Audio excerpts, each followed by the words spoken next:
7 వరాలు ఈరోజు ప్రకటిస్తున్నా. భవిష్యత్తులో కూడా మీకు అండగా ఉంటా. ఒకటి, అందరికీ దివ్యాంగులందరికీ ఉచిత ప్రయాణ సౌకర్యం ఏర్పాటు చేస్తున్నాం.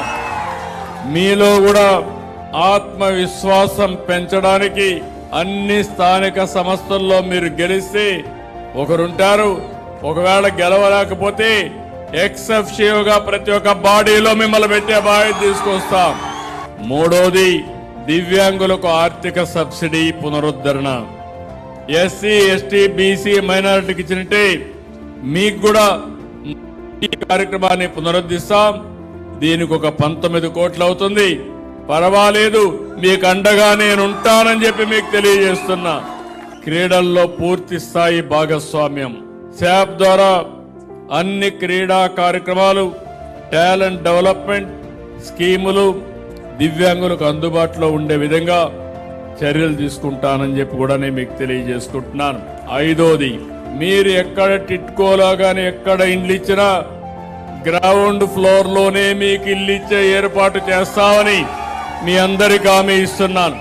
ఇంకో పక్క 6, వినికిడి లోపం ఉన్న వారికి డిగ్రీ కళాశాల బాపట్ల ప్రభుత్వ పాఠశాల ఉంది.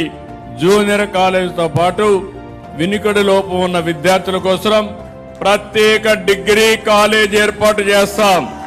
ఇంకొక పక్క రెసిడెన్షియల్ విద్యార్థులకి పెన్షన్ మీరు ఎక్కడుంటే అక్కడే డిస్ట్రిబ్యూట్ చేసే ఏర్పాటు, కాలేజీలో ఉంటే కాలేజీలో, హాస్టల్లో ఉంటే హాస్టల్లో మీ పెన్షన్ ఇచ్చే ఏర్పాటు చేస్తామని చెప్పి కూడా నేను మీకు తెలియజేస్తున్నా.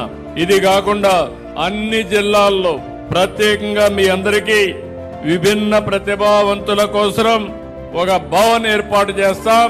పేరు కూడా విభిన్న ప్రతిభావంతుల భవన్ గా పెట్టి మీరు అక్కడ ఏ కార్యక్రమం చేయాలన్నా చేసేట్టుగా చేస్తామని చెప్పి కూడా నేను మీకు తెలియజేస్తున్నా.